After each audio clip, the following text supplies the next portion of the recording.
Morning, babe. Good morning, you guys. So I have to show you what my kids woke up to that they are extremely excited about.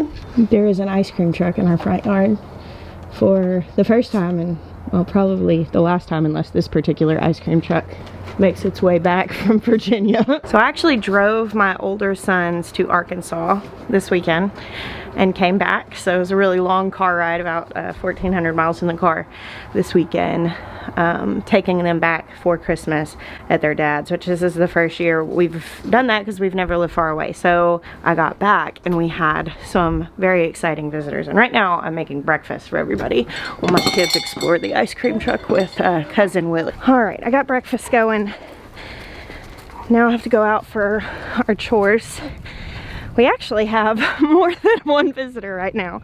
Just so happened that Willie and Nina, who own CNC Frozen Treats in Front Royal, Virginia, I've told you guys this because he served ice cream at HOA this last year. So a lot of people met him. They'll be in the vlog here in a second. But we have a couple of other guests here you might have also met at HOA. All right, y'all ready to milk a cow? We have Miss Ashley and Tom.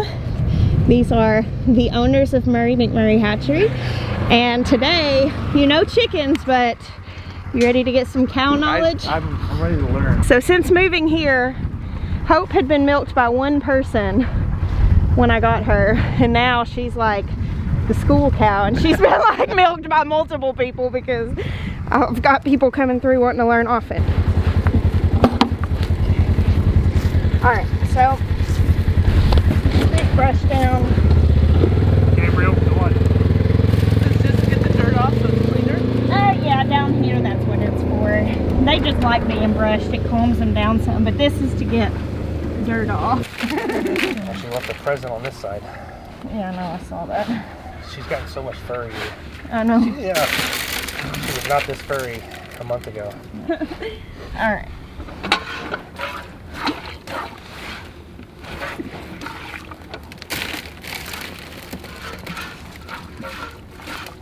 We get about 2 gallons out of her. Yesterday, her I didn't milk the calf yet because it was storming, so we'll probably get a little less today.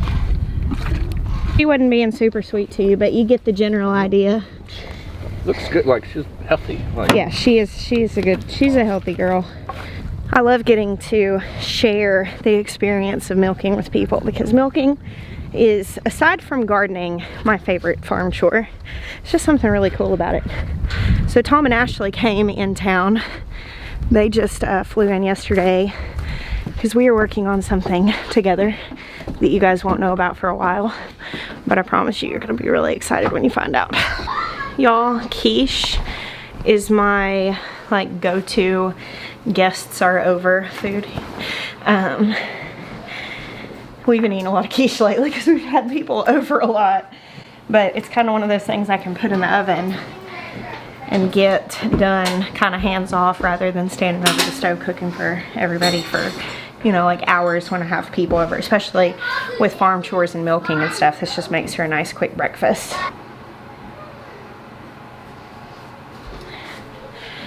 So I've done a video before a long time ago. I'll find it and link it with like a quiche recipe, but it's so easy. In a deep dish pie crust, it's 5 eggs and 1 cup of dairy, and you can do it with like heavy cream or half and half or just milk. I just use milk in them, and then you can add whatever you want. If you do veggies, you want to saute them to get the moisture out. Wait, no. Perfect timing. But like some of these have like 3 or 4 pieces of like deli ham sliced up. A few of them have like 4 pieces of bacon diced up.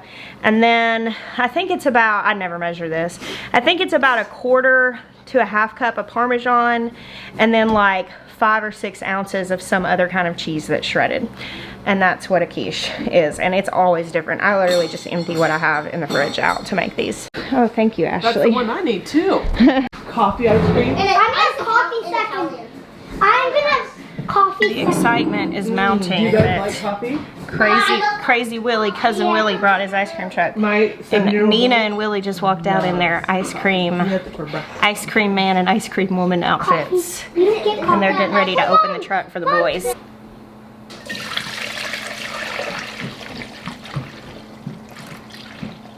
You always got to gauge this right so it doesn't overflow, because they're like, how much is still in the funnel? Yeah, it's straining, just in case any hairs or anything fell in. Okay. So you want to strain it and then get it in the freezer, because basically you want to get it under 40 degrees as fast as possible.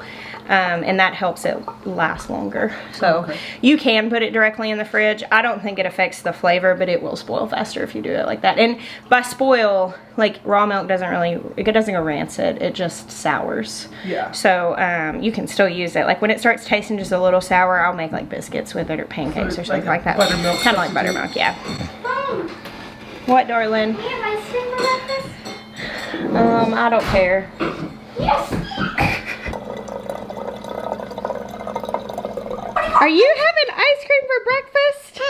I guess when cousin Willie comes, we get ice cream for breakfast, huh? Every single time now. Every time now. Right, Willie and Nina, when you watch this, just know you've set a precedent. So Willie and Nina have traveled the country in their ice cream truck. For the last, let's see, they're going on 7 weeks of travel. By the time they get home, I think it will be like 7.5 or 8 weeks of travel. And they've gone all the way to the West Coast. He served ice cream at Mount Rushmore. He served ice cream all over. They've gone and visited family and old clients that used to live in Virginia and have moved. They've taken the ice cream truck to them. Really, really cool, like once in a lifetime adventure, and they made sure to come by our house on the way. And so we are getting served ice cream in our front yard for breakfast. They said every time cousin Willie comes, we're eating ice cream for breakfast. Dog even got up and put on ice cream kind of day. Yo, you got two. Yeah, I got two. How you get two different kinds? I asked. Oh, you in there sweet talking? Oh, you in there sweet talking, huh? Look at this, how cool. Whoa, what are you doing? He's like, oh, yeah. Are you so happy? Is this a dream come true, having the ice cream truck in your front yard and eat ice cream for breakfast? Good morning, you guys. So it's the week of Christmas. You've seen the first half of this vlog. It's been a really busy week. We've had a lot of visitors and just different things, but one thing happened that kind of caused me to set the camera down for the last couple of days. Now I'm gonna finish this vlog. We have a lot going on today that I want to share with you, but hey Benny. Hey Benny. Ben had a little accident. You can see his little boo-boo here. It's actually looking good this morning. Ben, your swelling has gone down a lot. My name is Benny. Ba-doo, boo, boo, Benny. Good morning. So I had driven to Arkansas and back, and we had guests in the next morning, as you guys saw. Well, that evening after everyone had left, I knew we had just this really busy week, and I went to Costco late at night, which I don't normally do. I usually am like, I am not out after 9 o'clock unless there's something like going on that I have to be. But I never electively go shopping late at night. But I got home, it was probably like close to 10, and I was helping, you know, Maya and I were pulling everything out, putting it away. And I had gotten just all kinds of stuff for Christmas baking and just everything. And the kids were squirreling around in the room. They were supposed to be going to sleep, and they were playing. And Benjamin and Toby were playing back and forth. They have bunk beds. And Ben slipped and fell and hit his eyebrow on the corner of the bed. So Maya ended up taking him to the emergency room, and I stayed here with the kids, and they didn't get home until 2:30 in the morning. But he has 7 stitches on his eyebrow, and he's been really nervous because he thinks it looks really bad. And so he's had very reassuring comments. Our friends on Instagram left him lots of comments about how ruggedly handsome he looked. and his friends have been really encouraging, haven't they been? Yeah. Oh, are you a sleepy guy?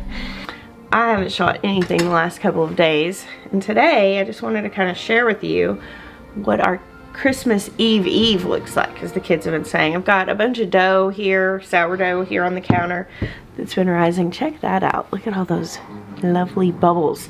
I'm gonna be baking quite a few loaves of bread today. Hey Ezra, what's up, man? So I'm trying to get several loaves of bread made because, well, I want to hand deliver a few with some other like handmade goods for Christmas gifts on Christmas Eve to some local friends. But I'm also wanting to have dry bread for bread pudding on Christmas morning. So that's one of the breakfasts that we do on Christmas morning, is this like this bread pudding with bourbon sauce, and I need dry bread for that. So I'm gonna bake these this morning and then like cut them in half and just leave them on the counter for the next couple of days because I need them to dry out and get a little stale. But first, of course, I've got to milk Hope. The other very exciting thing that's happening right now is, you can see all these cars out here and these workers. Our barn is being started today.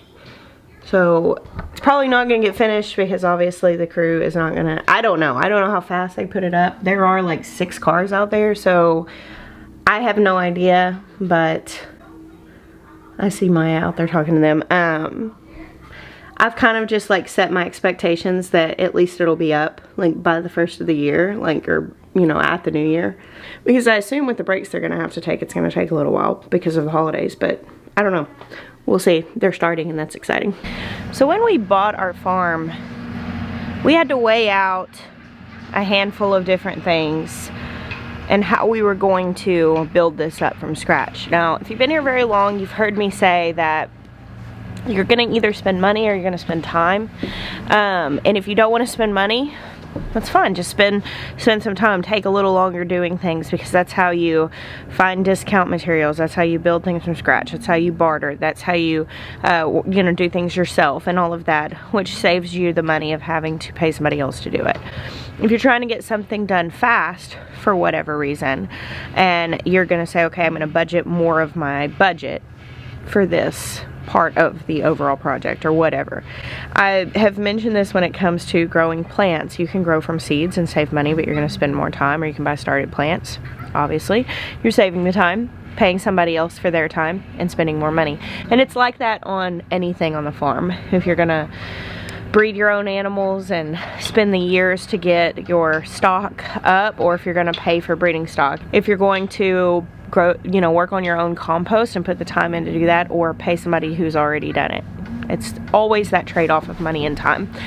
And when we sat down this summer and made our plan for our farm overall, one of the things that we decided that we would spend more money on to save time was getting our barn up. Like the workshop down here, we're actually building that ourselves. It's gonna take longer and we're gonna save a lot of money doing that. But because we had all of our animals and we had these structures here, we had some shelter for them, but we wanted like a good solid barn where we could put stalls in it before we got into the coldest part of our year, which is January, February here, and then going into kidding and calving season, which when we made this decision we didn't know we were going to be calving, but now we are going to be calving, but we're going to have a barn by then. So this crew is building our barn. Like, we ordered a barn kit from a local place where you go in and you design it and you figure out exactly what you want. It was supposed to actually go up a couple of months ago, but it's just a hard time right now with delays and different things. But I'm really glad that it's going up now. I'm glad that we are gonna have it by the coldest months, by kidding and calving. So far it's not been an issue that we don't have a barn, because it really just hasn't been cold and wet at the same time. It's been the kind of weather that even if the animals had the option to be in a barn, they would have been outside. So I'm really glad, but as we go into the colder months, this is a relief to me. Well, I'm ready to milk, and Hope is over here bellowing. I'm not sure where Maya is. Y'all, every time I see our soil exposed, like here where the skid steer ran over it, I'm so happy to have this dark, rich soil. Still tickles me. I got so used to not having soil that seeing this just blesses my little heart. What do you think, Maya? I think we're making history. Why? For the first time in history, Reach and Refuge will have a barn. A real red barn. A real red barn. I'm a real barn.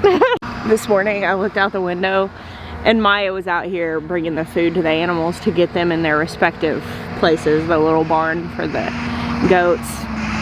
And then the cows over here, which Helen's still out and Honey's still out, but cows are more cautious than goats. Goats are more inquisitive. The alpacas are all the way on the other side of the pasture. There's no chance of them getting in the way. Like, they don't care. They don't want to get near you when you want them near you. Like, they're not going to be in the way. But the goats are literally out here in like a semicircle around these guys as they're unloading this stuff. And the goats are just watching.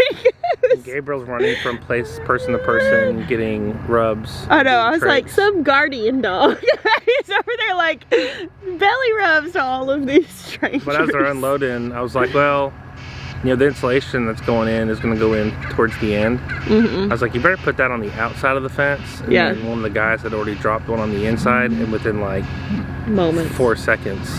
Are the goats put up now? They are now. Yeah. But they were in there, and it's wrapped in plastic, so they didn't actually get into any insulation. But like, they're starting like nibbling on the plastic to see if it's. Oh, they could have gotten into it. Give them 5 minutes, and they'd have had it busted open. And so yeah.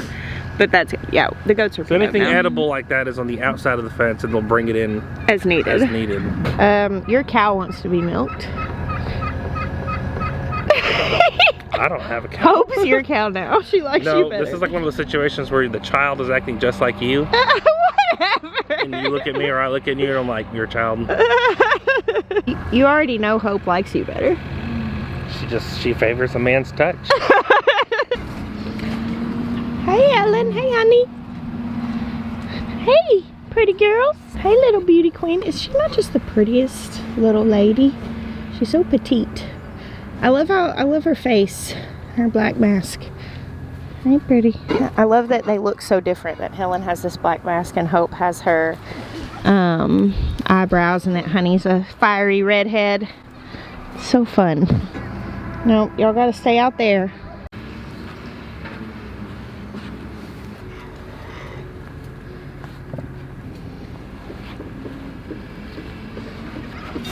Kind of nice, Maya. What's nice? Like massive progress being made and us not being the ones doing it.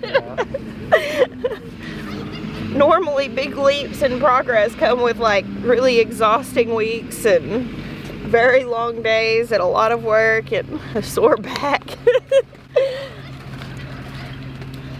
mean, I know we have a lot of that to look forward to in the spring, but as of today, it's a Christmas miracle that we're gonna have a barn and we didn't do it.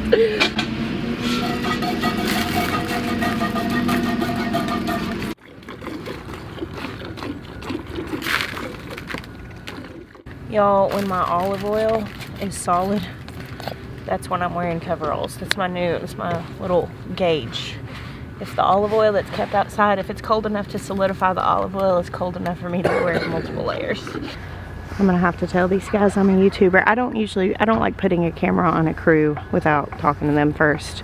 And sometimes they don't, like, if, you know, companies and stuff don't want things filmed and put on YouTube. But they see me with my camera. They're like, what is going on over there? Come on, honey girl. Go get mama. Helen's like, now it's my turn. Yeah, I gotta go get her food. How you feeling? G-O-O-D. G-O-O-D. So are you wanting you up for going to the store with me? Y-E-S. What are we gonna go get Daddy for Christmas? A pocket knife. A pocket knife. That's a good idea. Benjamin is hanging with me today. He's been really, really mommy clingy since, hold on. Let's see, gotta come outside with me. He brought up this morning, which I thought I was done with all my Christmas shopping. I need to go to the store and get a couple of little things to finish my baking, but Benjamin, he told me he really wanted to get Daddy a pocket knife. He's been really feeling excited about pocket knives. Daddy has a throwing axe and a throwing knife. Daddy got a throwing axe and a throwing knife. His friend Wes gave that to him. Yeah. That's nice. Look out there. And Frank. And this is Frank that he got at the hospital, right? Ah. Oh, goodness gracious, Bear, be careful. So we went ahead after the cows were done eating and we put them all in this little corral. Just want to keep all the animals clear of the workers to make sure that nobody gets hurt. Benjamin got that little bear at the hospital the other night. And Maya said they gave it to him. I had a little t-shirt on. He said, this hospital is cool. It has merch. I was like, oh man.